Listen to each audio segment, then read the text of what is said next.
van einde 81 af. So 45 jaar dink ek.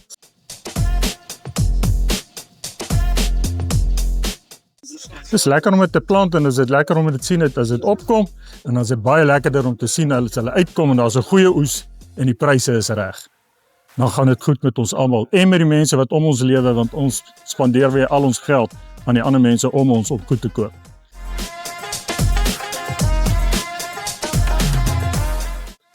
Ag, jy weet nooit wat jy gaan kry nie. Jy weet, dis om met 'n vrou getroud te wees.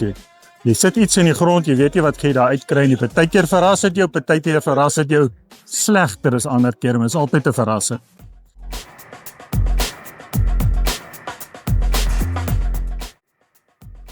Dis 'n moeilike een, want mash eet ek saam met my frikadelle en chips eet ek saam met my steak. So dit hang af wat ek saam met dit eet.